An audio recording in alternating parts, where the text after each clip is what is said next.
On your break today, local author and longtime baseball umpire stops by to call us out. I can't read, and Rhino still hates that one guy. All right, time to clock out for lunch.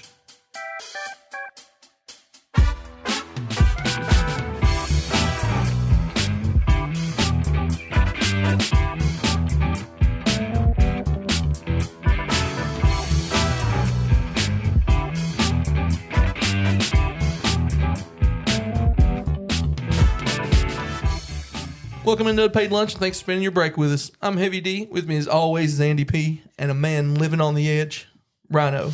Say hi to the hustlers, fellas. Living on the edge. Hey. The Aerosmith. It's an Aerosmith song. In studio today, good friend of mine, actually. I mean, I guess it's like, that could be one side. I don't know any better than that. But I consider him anyway. He's an umpire, teacher, author. JP. Hey guys, how are y'all doing? It's kind of like a Swiss Army knife. He does it all. I do. I'm a jack of all trades. Do you tap dance? No, not yet. Well, Flatfoot's a little bit. You flatfoot a little bit. I can't help it anyway. I two-step. Well, you can't grow up where you grew up and not have a little bit of banjo in the back of your head all the time. Yeah. You wrote a book about the city of Neon, so you have to know a little bit about the banjo or flat footing. Yeah, I think it feels like. I think so. And for a little while, I was in a bluegrass group. So, many hats. Rhino, things go all right for you this week. Have you how's the now that we have an umpire on the show? I want to make sure that your umpire hatred has grown a little. This week was actually fantastic because let's see, we had 2 games, none of them in Knott County. So the great bearded wonder fuck, I didn't have to deal with Andy at all. That was the great bearded wonder fuck. That Michigan piece of shit's what I'm going to call him.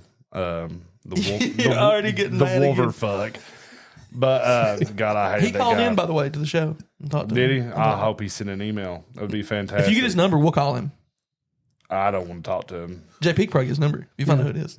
Oh God. They have an umpire. Like they meet like they're like the Masons. Your blood pressure go up. Yeah. Oh, listen, I could literally hear my heartbeat inside my ears last week. Yeah, Andy P was out last week. He didn't see like you dying. Oh, like I'm talking about at the game. So like we done the show literally after we came back from that showcase at the college, and at one point I was like, I'm getting tossed. Like he warned me, our whole entire fan section, and our like. Were you our over there, dugout. JP? I was not at It it. was one of the only umpire system, the big events you were not in. It's funny that when you umpire, you don't really want to just go watch a whole lot of games. You know, you get your feel working. Yeah. Well, and I guess it's like watching somebody else do a job that you're like, wow, they're really just not very good, are they? Sometimes you have that. Yeah. So that really brings in a lot of questions right off the bat. I'm glad you done that. I'm still on a rant from last week. Is that segue? Are we saying segues? We segues. segue right in. There it is. How many times you get hit that button? I have trouble finding the button sometimes. Oh God! So how long have you been doing this now, brother? I know you kind of jumped into it. What about 8, 9, 10 years ago? No, I've been at it. I just finished my 18th year. God, yeah, get fucked. You're old. his umpiring career is a legal voter now. Yeah. Jesus, You knew that subconsciously how long he my had been God. umpiring. You just think you're younger than you are. yeah, That's what happened. He told me, and I was like, he told me and we were standing up. So imagine how I felt. I was like, wow, hold on. No warning. years. All right, so I graduated high school in June, and in August I started umpiring right out of high school. So I didn't know that. That's insane, man. God. So that's been a while. I'm one of the old guys now. Yeah, that's what he was talking about. He's a vet. Like He really is. They look up to him. Yeah. Which is I just don't that's surprising. In this region, in football, I'm one of maybe 8 or 10 that have been doing it longer than 10 years. So you've got the tenure. The tenure is definitely loaded up. Yes. Are you just doing baseball and football, or are you doing basketball as well? I used to do basketball, and I haven't the last 4 or 5 years. Just, I didn't really mean to quit it. It just life got in the way. But I do football and baseball and softball. I originally did those 3 plus volleyball and basketball. So when you're not doing this, Do you actually enjoy sports at all anymore? Sure. I don't understand how you could without having like a heavy layer of critique, like at all times. Well, and it's a lot of fun. Like for me, we go and watch like minor league baseball and stuff, and I see the game differently. Yeah, that's cool. Right? That's a cool perspective. I have such a different perspective of it because I see 3 teams. Most people see 2. That makes sense. The officiating crew is invisible to most people until you're mad at them, right? Oh, sure. You don't see their victories, but I do. Yeah, but who knew what's the guy's name? The perfect game, the guy who fucked the perfect game. Angel Hernandez. No, Angel. I was getting to ask him if the guy who was on the first base call Hernandez that name time. tattooed You know what I'm above talking his about? belt The line, major league game that was supposed to be perfect and I'm pretty sure that dude is like the Bartman of umpire. yeah. It was obviously a bad call and it was going to be a perfect game. It was like, It was a Tigers pitcher. yeah. Was it Anibal? Well, he made. I want to say it was Anibal Sanchez. It was close, but it wasn't like. Have you seen it? You know what I'm talking about? I heard something about I'm going to show you the clip. Yeah. I'm going to show you the clip sometime. It's brutal. Play it first. Well, the dude's clearly out by like a step and a half. A step and a half at least. It was close, but it was not close. Not going perfect game, not a no hitter. Right. Perfect game. Perfect. Right. And the umpire calls him safe. And he admitted to everyone afterwards that he got it wrong. Yeah, he was like, my bad. In the concourse, and he was. I think it was like. Yeah. Answer this for me. If you accidentally say somebody's safe, like you meant to say out, but instead your brain processed that as safe. Yeah. Right? Which can happen. It can happen, yes. You have to stick with what you did, right? No, not necessarily. You can override, but but not if you're major league. Probably it can damage your credibility very quickly. Well, and that's the tricky. It's kind of a sticky situation you're in because yes, I can override it. Yeah. All right. So everybody thinks the guy behind the plate's the crew chief, right? He's not. He's not. Everybody's like, oh, you can override the guy out in the field, right? No, he can't.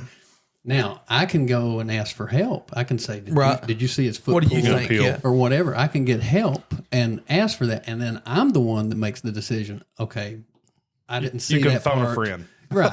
That's basically it. So I can make that decision to do that. But however, it's sort of what I say like a sticky point is, in the end, is it going to be better to just miss that one call and not here for the rest of the game? Get help again. Yeah, and just be aggravated all night. It sets a precedence. It ultimately for does. sure. Yeah. So I could understand that. Yeah, because you just definitely walk up to the other up and be like, so I meant to say he was safe. Well, like he was just saying a minute ago, like he observes 3 teams, like.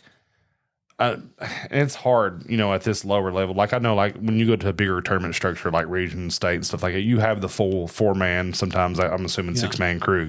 A guy down in left field, right field, etc. Yeah. But most of the time, when you're calling these games, where it be regular season or whatnot, it's a 2-man crew. 90% of the time, if you're lucky, you're hoping. Yeah. Right. So. But like if you look at it from a major league perspective, home plate umpires depend on first and third all the time for check swings and everything under the sun.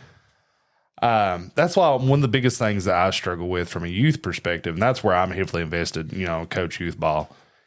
You put a umpire behind the plate or behind the pitcher's mound, and I about start stroking out. And I mean it's fine. Jeremy was talking about that earlier. He was talking about how hard it is to call from behind the mound, but you can't do anything about it. If you're the only guy, sometimes that's where you got to be because you're not going to be able to see the plays at first. Second. Well, if you're by yourself, all right. So think about it. It's a division problem. Okay. So if I've got a 4-man crew on a baseball game, I'm dividing the field up into 4 different zones, 4 quadrants, right? And it depends. So like if you've got a situation where a ball's hit out into the right field, you might see the guy behind first go out and watch that action. Now the 3 guys remaining inside the diamond are dividing up. Quadrants make sense to me. I guess I never really thought of it that way. Okay. So that's why a lot of times things happen. And fans only watch the ball, by the way. Oh, yeah. Right? Oh, for sure. So that's why you're always like, as a fan, you're like, well, where did this come from? Like, I didn't see that. Well, because you were watching the ball and misdirection. The official in that zone had like 2 things to watch. Yeah. Right? Or whatever. So it's a division problem. And if you're working in a 2-man crew, now somebody's watching the ball. Somebody's watching for catch, no catch, fair, foul, and all that. Yeah. You've got that responsibility. And then the other person that's not watching that, and it depends. It switches depending on the situation. The other person who's not watching that is responsible for the runners. Who's tagging up? Who's not? Who's leaving early? Yeah, exactly. Yeah, because that's stuff that's going to be missed. Like if you're the only one, one on the field, like tag ups is like the least of your worries because you can't see them. Like, even like little when are you going to watch like them? Players leaving early and stuff. Yeah, like when are you going to watch that? You know what I mean? You're not. You're trusting that it's like you operating. can't see the runner behind you like on second. Like if he could lead off whenever he wants to, and you wouldn't know. Exactly. Yeah. Well, and if that's where I was getting at with this, as a one man crew, now there is no division. It's me, one set of eyes, watching everything. Mm-hmm. Yeah, and that's really hard to do. Now imagine you're trying to watch catch, no catch, fair, foul responsibilities down the right field line. You're by yourself. You're behind the mound, and you've got a runner on third. Mm-hmm. You're going to give up something. Oh yeah. Did he leave early? Who knows? Nobody was probably able to catch it. Glance back real quick and see it. So you're going to give up something, and that's true even with just on a pitch. I have to make a decision whenever I get to a game and I'm working by myself. Do I want to work out behind the mound where I don't have the gear on, I don't have all the pads on all that. I'm going to be able to be more mobile. I can. Well, if you're by yourself, you can't make a call at second from behind the plate. Right, not a good one. You just can't do it. So but unfortunately though, you're going to give up something, right? Mm-hmm. So I'm going to give up the strike zone. Mm-hmm. Which is what everybody's going to bitch about anyway the whole game. Right, but if I go get that, all right. So now I suit up because I've done it both ways. Yeah. If I go get suited up for the plate and I'm behind there, then I'm getting all these calls right. But it's these close calls that are 120 feet away from me that everybody's mad about. If anybody that is like involved with youth sports, that's a coach or anything like that, that has any kind of predisposition or past playing experience, like playing at a decently high level high school or anything like that organized, or has coached before, they're going to understand that.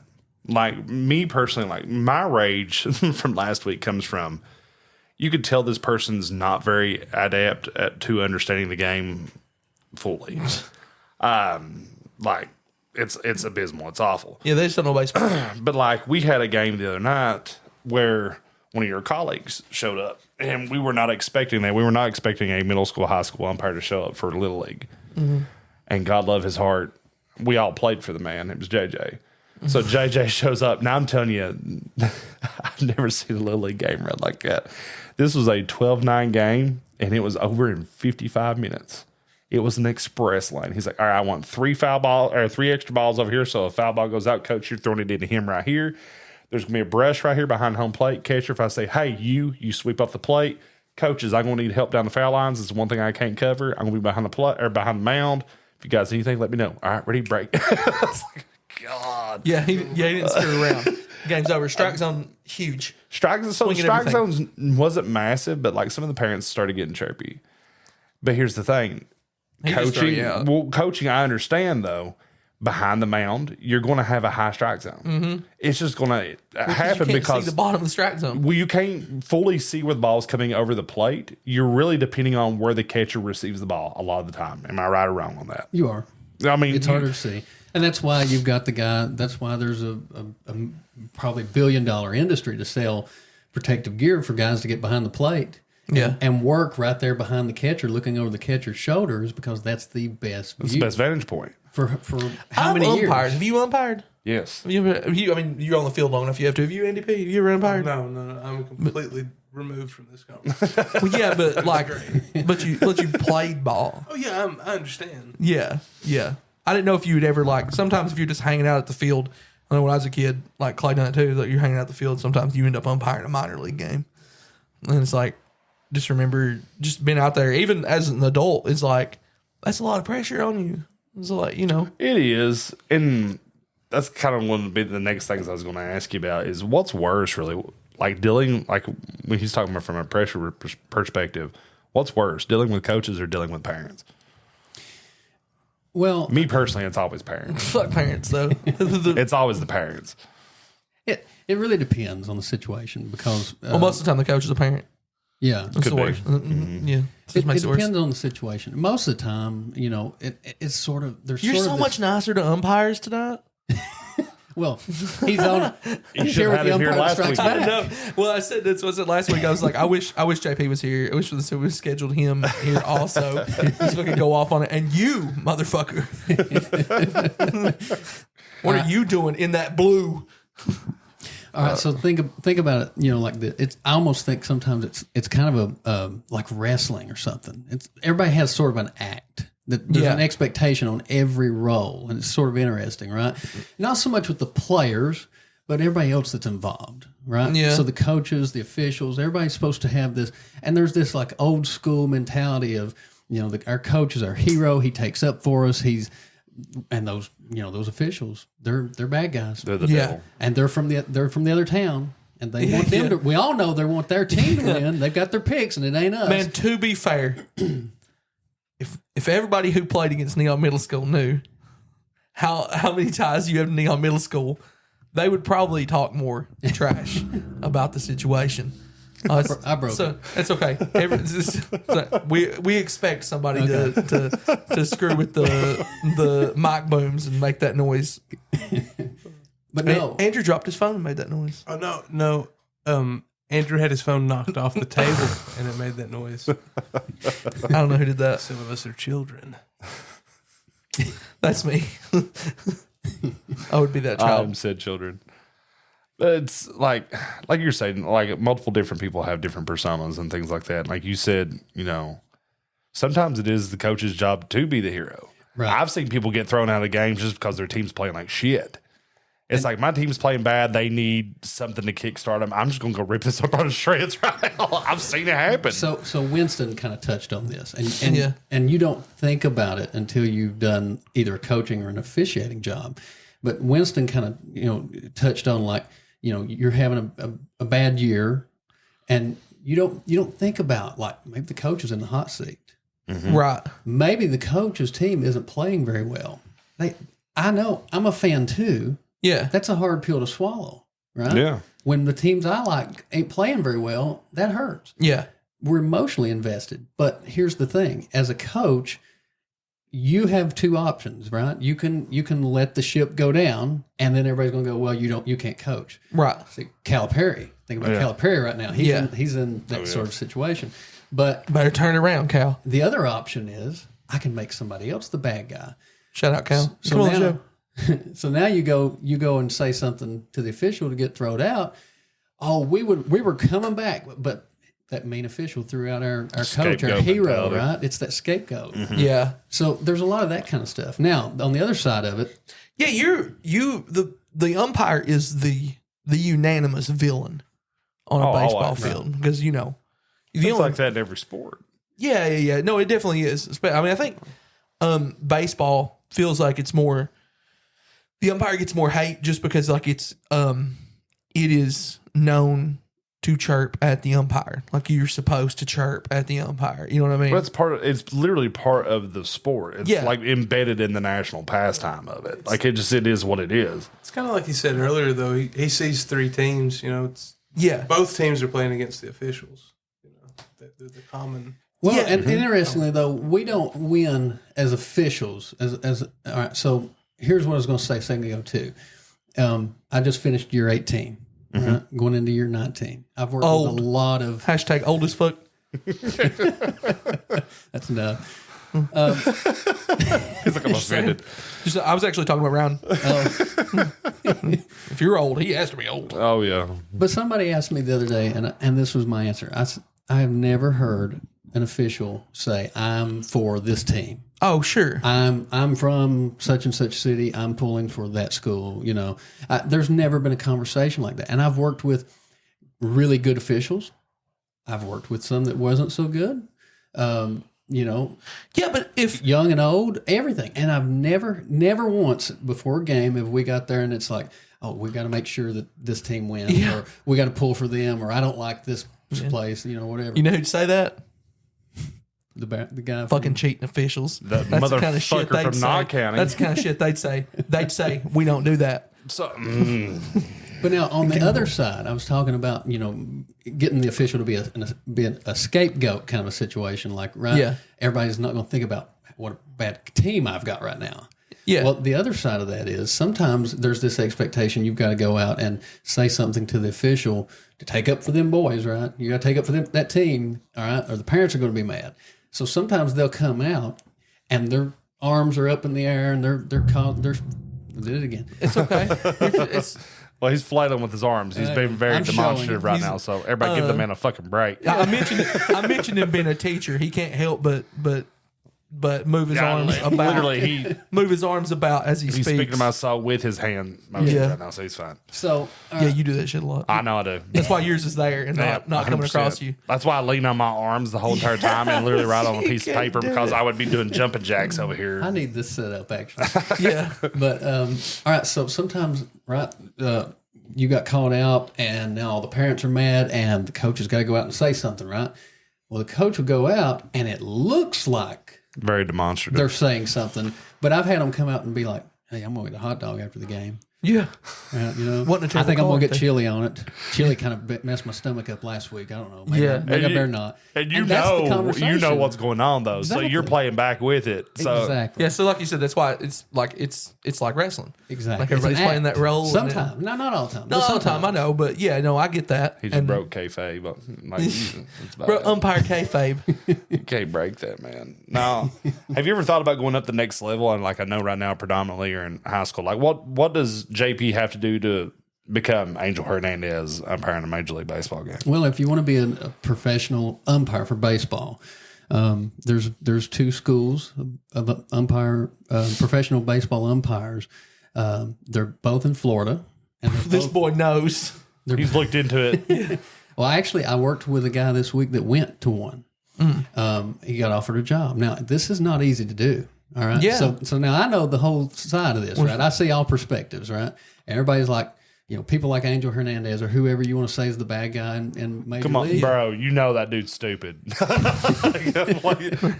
I don't know. I'm sorry I put you into a trap here. Yeah. Set me up. All right. So whoever You hate me. Whoever you want to say, That guy's an asshat. but think about what it took to get there. They went to this 5-week umpire school that they paid quite a bit to get in. Yeah, for sure. All right? It's like boot camp for umpires. And they only I'm take the top 10% of the class. That's the only ones that get offered a job. Once they get offered a job, And it's in like triple they A. go right. They start out in minor league and they work their way up. Not even through- triple A. Yeah, It's single good A. money Right. though, Yeah. from what I've heard. Probably not single A. Not the No, minor leagues. majors. Yeah. Majors Majors is Well, good sure, money. majors is probably 6 figures, I'm sure. But It is. It is, yeah. Yeah, but like Absolutely. single A is probably, you Plus, drive you a got to think Camry. about it. Like, so you got to be into that lifestyle, but you're going to be traveling a whole lot. If you're the type of person that likes to be jet setting and globetrotting all over the place, you're getting to see a new city every it'd be single day. cool. You're making good I mean, money. like, probably not single A. but I not kind of cool. wonder if like they're accountable for their travel and shit like that. I I'm figure like sure. the league would probably take care of that. Probably but I'm not 1099s, sure. right? There's probably 1099s through. There's probably contractors through MLB. I'm not sure. I'm not sure on that. Yeah. Probably, but 1099s. But just Sorry, think I work about for the, Intuit. Shout out Intuit. Come on the show. Don't shout out it. Whole company. You sure? Yeah. Oh, you don't. Do you want me to cut this? No, you're good. I'm fine with it. He doesn't say anything about it. I'm just kidding. He loves you. It's all good. Oh shit. But yeah, think about how elite that those guys are, and they're the ones, and they don't get into the major leagues, just because they were in the top 10%. They got into the minor leagues because of that, and a job opened up, and then they worked. So you their way basically up. work your ass off for an audition. Well, and Exactly. it's probably. I mean, it's obviously a marathon, but it's more about just like single A and double A and triple A are like playing in the league themselves. Like it's not much different. That it's literally just you need to stick around long enough to get a job. Exactly. Right, and it's going to be really hard to do because Well, what he's not saying is that the school in Florida is actually at fucking Disney, probably. And Angel Hernandez went to like the fucking Boy, the Empire you- bullshit. for this guy who's never done anything to you, you really don't like him. No, Who Angel? Angel's awful. Watch one season. Like he's disappeared right now because of health concerns. Thank fucking God. Sorry, not wishing ill will on anybody's You may health. cut that, don't you? No, fuck him. I hate Angel Hernandez. Oh, no, Ask I meant- any baseball fan. I meant They the- hate Angel Hernandez. I meant God's name in vain. Did I say that? It was close. It wasn't exactly like it wasn't what we cut, but I mean it You was. could be happy about it. Yeah, I think Well, we might have to cut that. not going again. I don't cut anything. I say I'm going to. Joey Gladstone it. Hey, Unpaid Lunch listeners, this episode is brought to you by the Fratelli Brothers Lighthouse Lounge, located in beautiful Cannon Beach. This summer-only restaurant houses the state's best authentic Italian cuisine and pizza pies. Returning guests gets the opportunity to see the cave system that the eatery is built on. Will the legend of One-Eyed Willie keep you away, or will you enjoy a meal with the Fratellis? Mention Unpaid Lunch for free water. Now back to the show. Welcome back in. We're here in studio with JP, author, umpire, teacher, and Andy P and Rhino are here, and some pizza. Ryan devouring Hunt's Brothers pizza. There's pizza. Anytime we try to take any sort of break or anything, Ryan finds some cookie dough or some pizza. You think it's? I mean, it's me. I'm obviously the fat guy of the group, but like I don't. I had 3 people at least messaging me about how they tried those cookie dough bites last week. I think we should get a sponsorship. Hunt's Brothers Pizza, though. Hunt's Brothers Pizza is great. Andy P, how do you feel about Hunt's Brothers Pizza? I've definitely contributed at least a college education's worth. Do you love Hunt's Brothers Pizza? JP, you love Hunt's Brothers? Yes. Everybody Hunt's Brothers. Shout out Hunt's Brothers. Hashtag Hunt's Brothers Pizza. It's so much better if you get it from a little mom and pop place, though. It is. Like, literally, I've been to Rep Arena, and like they're real big on Hunt's Brothers. It's not the same. At this point, it feels like we're just trying to get a sponsor. I mean, I do love Hunt's Brothers Pizza. I don't even care if they pay us. Just give us free pizza. You get free food from being an umpire? Sometimes. Do sometimes, right? Yeah. Oh, well, I'm listen, fucking our umpire in our local little league, the man gets like Well, $3 yeah, at the a Little night. League, you can just give side eyes to anybody in the concession. They'll give you free food at Neon. That's fair. And it's a restaurant, not just a. It's like a full restaurant, man. Up there. It It's not is. just like We got a all kinds of concession great stand. food. We were talking a little bit more about umpiring, and about how your strike zone sucks so bad. Yeah, I've heard that. You're not the first person to say that. Every time we play JP, I'm like, boys, you better swing the bat.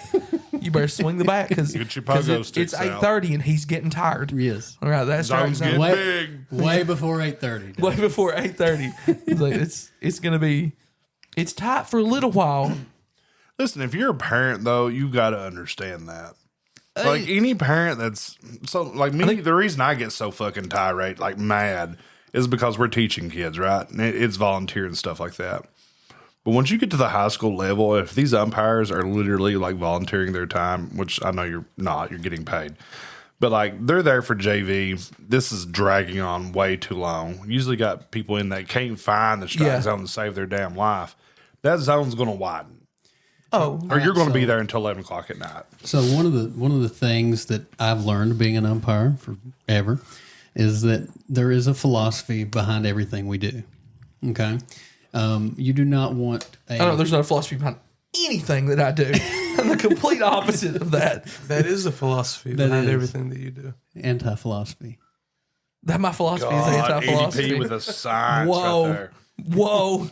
Boys, he don't say much, but when he does. I better listen. Silent Bob. assassin.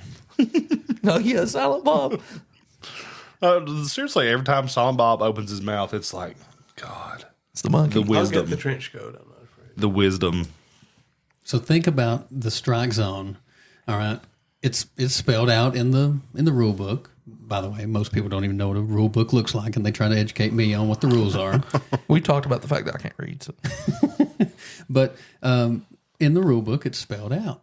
But here's the thing. If you're going to, you're not going to be perfect. You're not a robot. I would rather you miss with a big strike zone.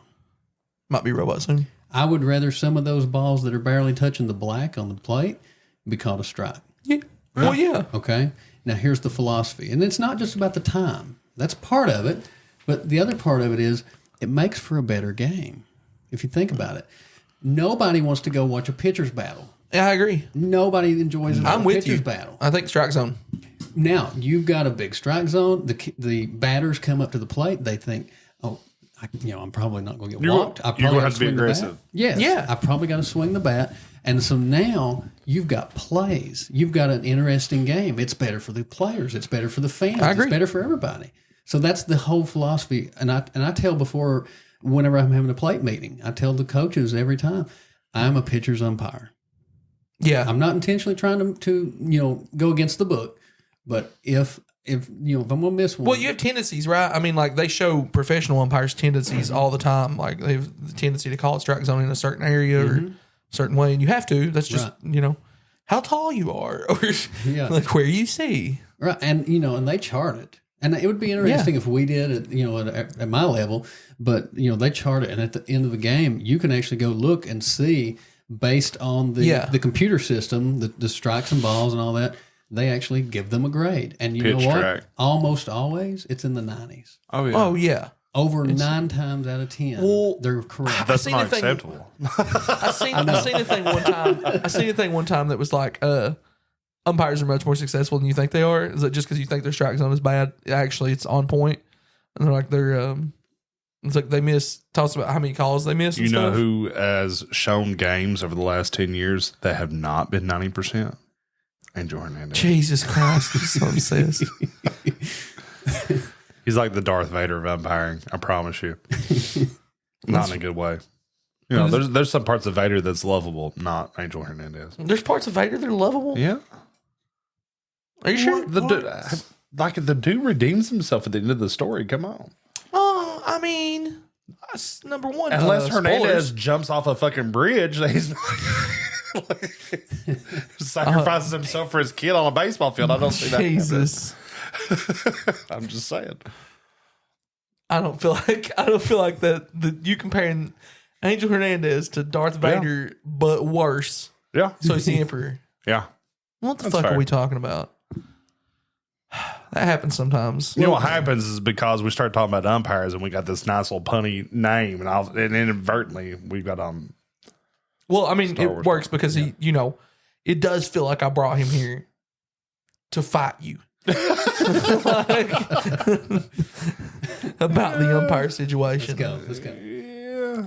When in reality, I just brought him here. I just brought him here to plug his book. Yeah. Right. Because he's a recent published author, which I'm proud of you. That's awesome. Thank you. Not that matters, but it's pretty cool to see, and it's a pretty cool topic that matters to all of us. All of us have grown up in the area, and his book is like the first. Well, you do it. Go at it. Well, this is the very first book. They can't see it. It's on the table. Imagine you're seeing a book. This is the very first book about the history of the town that we all grew up in or around, Fleming Neon. So there was no books. There's other history books. We're not looking for a sponsor this time. I don't think they're going to be able to sponsor us. There's other history books. There's history books about Letcher County or Jenkins or just Whitesburg. But they did sometimes mention Neon in other books, but Neon never had its own book. And then I came along and changed that. It took this long. We're just waiting on JP. Yeah. So my question right off the bat is, what made you first have that revelation, but then also say, I'm the guy that wants to do this? Well, nobody else was going to fucking do it. No. It really wasn't my goal to start out with. It started when I was in high school, and I was big into graduated together, by the way, class of 05. Shut them down together. We did shut the schools down together. They were like, nope, we don't need anybody else. Hemphill too. We did. We kept shutting schools down. Yeah. We're fucking awesome at that. And I forgot we shut Hemphill down. For a little bit of layered context there, a while back, like they're saying 2005, I graduated in 04. We finally started progressing towards the consolidation effort for our county. That's not something, for years, there've been like 3 or 4 different schools within the county district. A lot of rivalries and things like that really kind of became embedded in that. And then all of a sudden, we're all like, let's just throw them all in one building. Why'd you ruin it? We just shut the schools down. You did shut the schools down, but we're also like operating underneath the context that someone that's listened to this in Kansas City or something like that knows what in the world we're talking about. And we graduated from Fleming Neon. Yep. So that's where we graduated from. Yep. That was interesting for me to be there during the end, and that's really probably it's why I made a history teacher. That puts sense. History teacher, and it puts you in the place to write the book, right? And like you have some qualifications. Yeah, lived here your whole life. Teacher here, graduate here. So it's like it's not just. I mean, you got things here, right? I grew up. For a while we lived in Neon, and then I lived just a couple miles out of Neon most of my life, and so in Neon now. In Neon now. Yeah. Spending my time in Neon with you guys. So, being there and that seems sadder than being there at the end and seeing, like everything was shutting down, everything was, coming to an end, or everything was closing down and going to be consolidated. It made me wonder about the past. Like, what was it like? Like, I know what it's like here on this end of it, but what's the rest of the story? And so really it started with the football program. And I was really big into the Neon and Whitesburg rivalry. Yeah. And I was like, all right, so I wonder who has beat who more, Neon or Whitesburg in football. Now, it turns out I didn't want to know the answer to that. It just snowballed up. No, I was just curious. Yeah, that's bad. So by that, I'm literally hearing orange and black on top there. Yes. So Whitesburg Why do you won care? more times than not. But Neon got some good ones in on them. But, and at that time, I would get the Cat's Paws magazine. The University of Kentucky has the Cat's Paws, and it's about the athletic teams. And then boy, that name's just not great, is it? You can go to the back of the Cat's Paws, and it's got every game that they've played. All the way back. Like, football team goes all the way back to the 1860s. Oh, that's cool. Okay, every game, every season, you can see what the score was, what that record was that year, who the coach was. That's cool. Yeah. And so I wanted to find that for Neon. Trouble was, it didn't exist. Yeah. So I went on. I'm looking for it. I'm looking on the internet, and there's nothing. And then I'm asking around, and I get pointed in the direction of the athletic director. And sure enough, he had some of it. The athletic director in Letcher County. Yeah, it was Fleming Neon's athletic director at the time, and that was Mark Johnson. Yeah, and so he had quite a bit of the records he had back to 1947. Now this was in 2002, right? When I did God, that's so long ago. Okay, this was in 2002, Jesus. 21 years ago. All right, so that's how long I've been putting together the book. Not consecutively, Yeah, sure. Well, yeah. Life gets in the way. It was a labor of love, though, for 20 years. I mean, it was. Yeah. But he had back to 1947, and he's like, okay, just keep in mind, there's more. This is not complete. And I need somebody to help me. And I'm like, you know what? Like, this was just a curiosity. I never intended to be like this history detective. That's cool, though. This was just a curiosity. And next thing I know, I'm actually one of the guys looking for answers. So I'm sitting searching through old newspapers and God, this is fucking cool. Yeah, I don't know anything. I don't put that much work into anything. It's fun. It's just the way I'm getting. Nope, finished can't find product it. now. Is Can't Mark find aware it. now that it's finished product? And Yes. how's he feel about it now? Oh, well, we finished it when I was still in high school. The goal was, that was 2002. Our goal was to get all the information into the final year's football program. So that would have been 2004. Yeah. So we put together, and along with me, my grandparents helped find those early scores, just digging like 1 week at a time through old newspapers mostly. And then we kind of hit a brick wall. We was able to go back to 1929, and we went up to like the early 40s. So there was a gap there, the mid 40s we didn't have. And there was a guy who lived here back then. He's since passed away. His name was James Holly. He went by Birdie. So James Birdie Holly.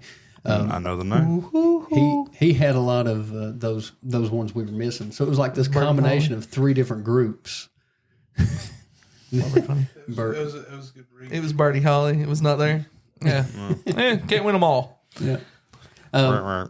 So these 3 different groups of people come together with information. It's like we had, like puzzle pieces, and we put them together, and we had this entire thing. Now, what I wasn't happy about with that whole situation with the football program, I wanted it out there so everybody could get it, because I think that way. I'm like a history, good, bad, ugly, it doesn't matter. I want it all out there. It should be common knowledge. Right.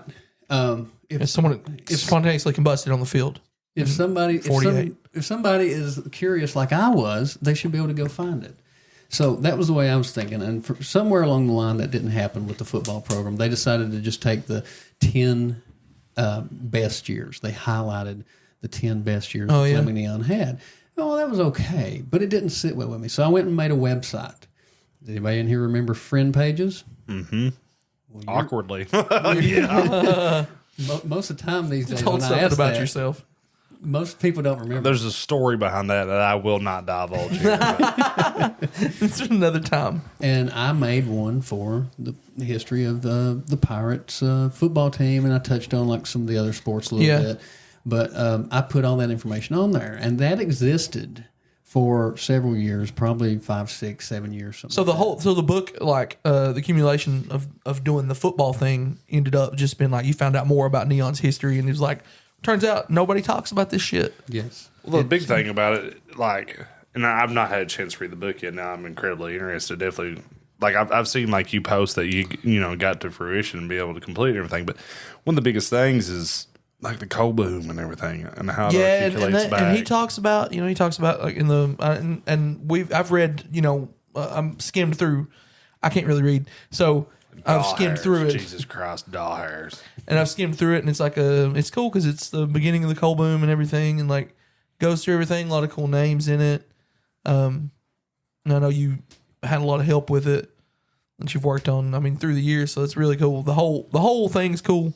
Like it's super fucking cool that it's the hometown and from the interest in the football program, it snowballed into interest eventually in the town, and our town is unique because the way it started. Even I say unique, I'm not talking about just like the whole country. I'm talking about other towns right here in our county have something different about them. The way they started, the way they were named, all those sorts of things. And Neon is an exception.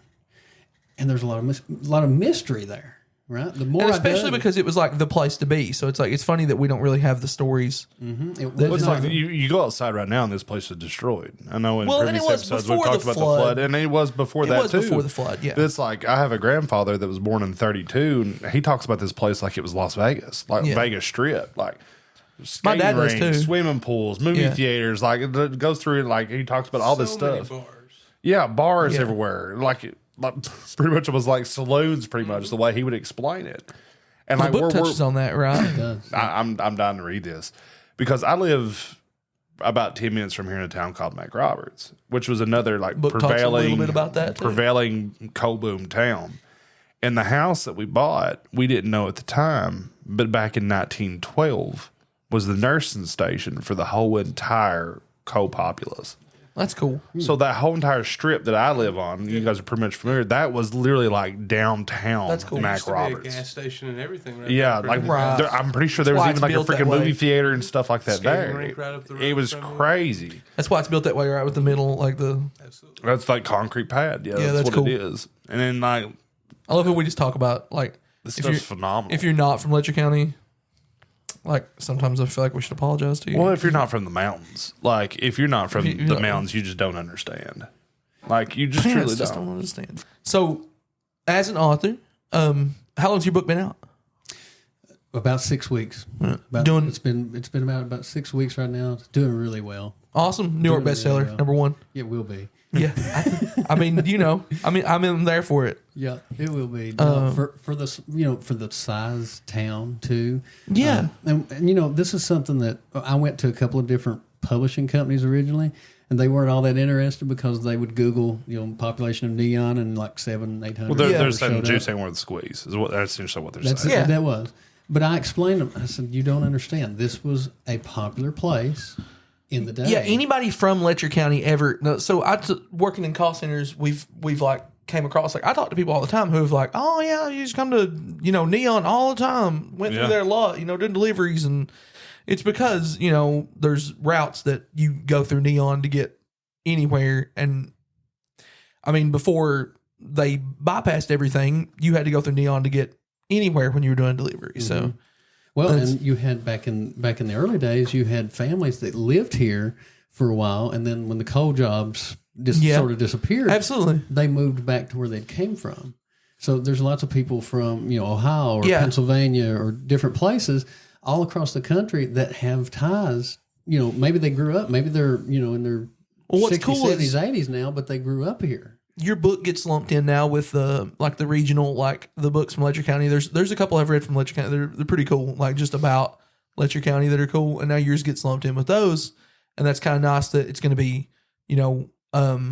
localized to one area. Well, it's like not even trying to glorify this. I know it's kind of been one of our, I don't know, dirty black eyes, I guess you could say, from the area, but like the Dark and Bloody Trail. Like that, is that what it was called? Yeah, the murder. The murder and everything. Like, I don't even know if that's even called out here, but like that was national news. Yeah. Right up the road. And it's a mile from here. Yeah. Like, right up the road. It's insane. Like, I'm honestly surprised like a movie was never really made about it. Like, yeah, I think there was some other stuff done in, we're talking about the Acker. Yeah, I know you do. The Acker murders. Yeah, it was right? insane. A murder. You were kind of touching on a minute ago, and I think we kind of got you off track. But like you were talking about, like the publishing portion of it. Like, what was it like to get to the process that was where you my could actually question, get it put together? Thank you for taking my question. You're welcome. Well, once I thankfully COVID hit and everybully was sitting at home. Thankfully, COVID hit. Out of context, let's save never the heard quote. that before, right? Save the quote. Thankfully, COVID hit.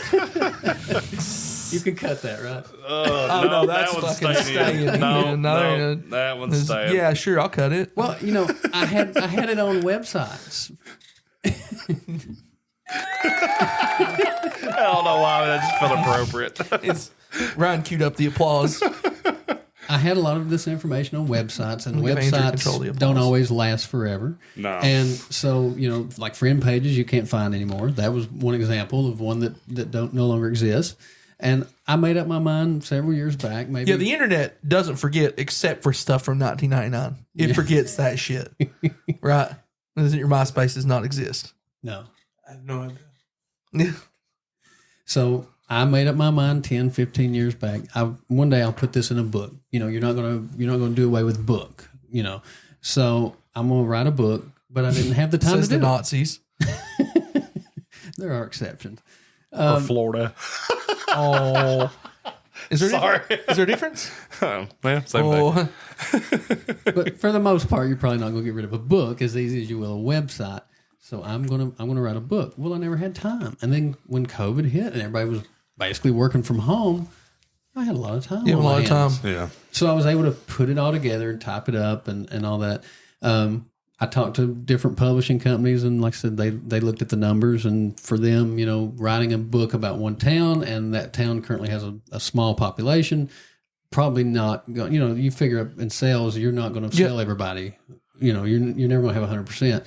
You figure a low percentage, and I completely understand where they came from, and I tried to tell them, no, this is not just this area. There are people out all over the country that would be interested in this.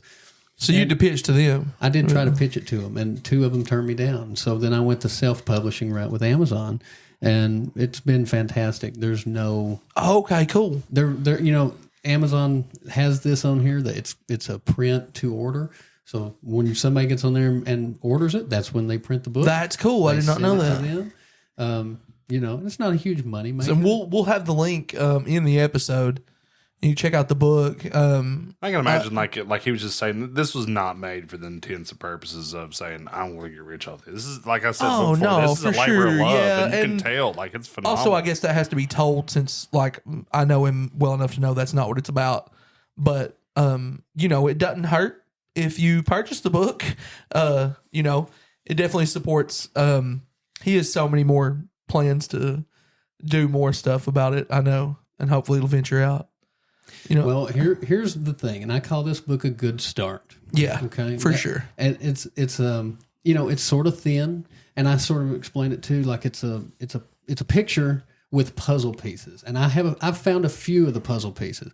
We can go into some of them if you want to in a second, but I've found a few of them, I'm acting as this history detective, but I don't have the complete picture. Yeah. So why did I put the book out when I did? It's because I hope, more than anything, I hope to inspire people to help me find the missing pieces. For sure. That's phenomenal. That's awesome. Yeah. Yeah. I mean, I know like Andy P works for the city of Neon. I do. So, and Every day. grew up here, and his dad, like everything involved in the city of Neon. He really probably has more ties to Neon than we do, just because his family's worked there and lived here his whole life, and everybody did. I mean, my dad lives beside the high school. Yep. So I went to high school. It was awesome. There's nothing like it. Get up at 2 minutes before the bell. I'm jealous of that now. It was, I used to think, why would you want to live that close to the school? No, Now I'm like, that would be great. It was so great. I went home every day for lunch, got in trouble every day. I didn't go to the lunchroom for 4 years. Well, how would they even know if you went to the lunchroom? Oh, it's man. like the way this They campus. watched Well, me, usually it was though. because he was coming back late from home. Yo, and we took a crew to my house every day. That's what we got in trouble for. Like, nobody went to the lunchroom. I still have so much appreciation for this, and I'm going to go a little bit off track here, but God. So Notre Dame's fight song. What the fuck? Notre Dame's fight song is phenomenal. Okay, like just the tune, beat, and everything. And I've always All known. right, guys, I'm out. Okay. No, listen. Hold on. It'll tie back together. Okay. So Notre Dame, I've always known that this, like Whitesburg's was Wisconsin. You know, Fleming Neon's was Notre Dame. That's what it was modeled after. I will never I went to Martha Jane Potter, which is a school that feeds into the high school system here. You know, as a middle school. Led a very sheltered life. I remember the first time that I ever smelled weed in my life was my first day at Fleming Neon High School. Yeah, that's probably believable. So get there. Yeah, it was the probably first a thing teacher's that lounge. I learned as a 15-year-old kid, 15-year-old kid, is this damn fight song. Beer for old Fleming High. You bring the whiskey, I'll bring the rye. Yeah, we really didn't change the lyrics. Send Coach blank out for gin, whoever the coach would be at that time. Don't let a sober senior in. Yeah, that's fair. What the fuck? We never stagger. We never fall. We sober up on rub alcohol. Royal Saints of Fleming High. It says here scheduled on the football field when I was in high school. It was out on the football field. So, like, I tell people this from time to time because I went to Neon for 2 years and I went to Whitesburg for 2 years. So I got to see both sides of the spectrum. Like, Whitesburg was always like, what in the hell are they saying about getting drunk? I'm like, dude, that's the fight song. They're like, that's the one that the kids made up, right? I'm like, no, this has been a thing for that's the fight ever. song. It was at least those words in the 50s. I know that much. Yeah, they changed it later, right? But it was like, From the 1950s up Can to you our understand time. how sang much it with this that. shit wouldn't fly today? yeah, we sang that though. Like, Like, this would not fly today. we definitely sang it. I got two educators right now here in this room from the county school system. Would they allow this to be said on school premises now? Snowflakes. No Andy. fun. Snowflakes. We can't handle it. Can't handle the beer from fun Old High. Oh, it's. I'm glad I flipped to this page because I think that's the funniest thing I've ever seen in my life. Like I said, I know when I said Notre Dame, I was like, "What the fuck?" It comes full circle, but I'm glad you did it. Like I love it. I think I can't wait to read the whole thing. I think everybody from here should. If we had a library, it should be in it.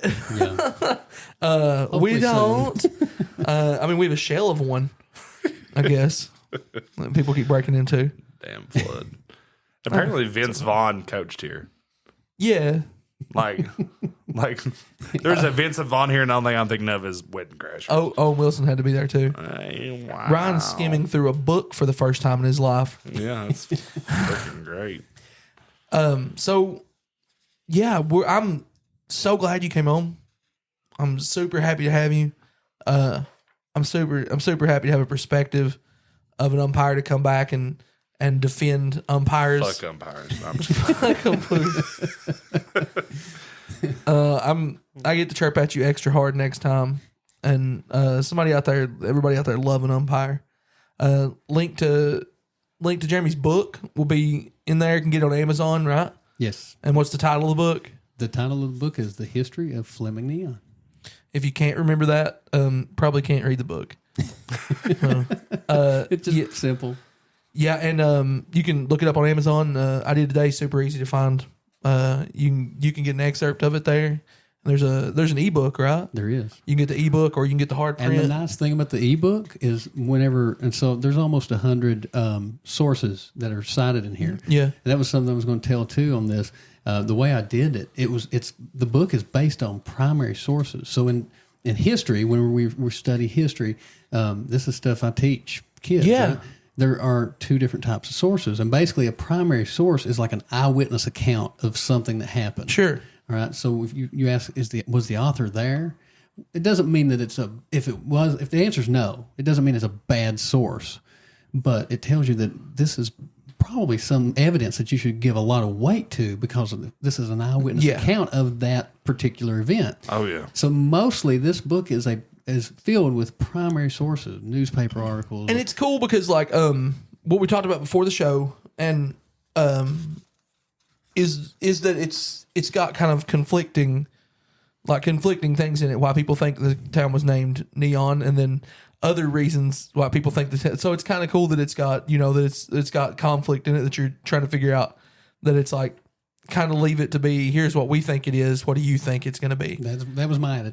Which is super cool. Here's what I've found, and now you can go read it for yourself. And what we're hoping, having you on and getting more people to see your book is we can get more puzzle pieces put in. Yeah, I hope so. We can get there for you. I hope we can get it out. Like I said, that link will be in there with the rest of our sponsors, which are nobody. But yeah, just appreciate you coming on. It's an awesome time. I hope you had a good time. Before we go to closure, I know one of our top fans of the show, previous guest, will love this. And I still remember this because, this was my freshman year of high school. 2000, Flaming Neon beats Elkhorn City 92-9. Most points ever scored for Flaming Neon.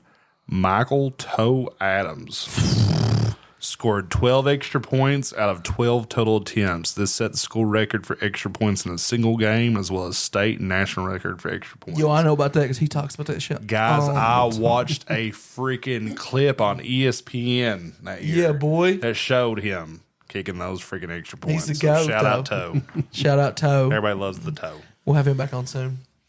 Hey, guys, don't forget to like, subscribe, comment, share as much as you can. Follow us on Instagram. Everything's at Unpaid Lunch. If you can't find us, you're not trying hard enough because it's just at Unpaid Lunch on almost everything. TikTok, was it YouTube, Instagram? We're everywhere but Facebook because it's just old people and pets. Or friend pages. It's just old people and pets. Friend pages. We're a friend. Find us on friend pages. Find us there. No. I don't know. If you can find friend pages, we might be on there. Might be. Got it. Yeah, leave a comment. That helps more than you know. Let us know, who you want back on. We have JP back on. Let us know if you get his book. Go check out his book. Link's going to be in the page. You guys got anything else? No, sir. Nope. I'm going to keep flipping through this book. This is awesome. I love it. All right, guys. Remember, ain't nobody stopping you from quitting your job but you.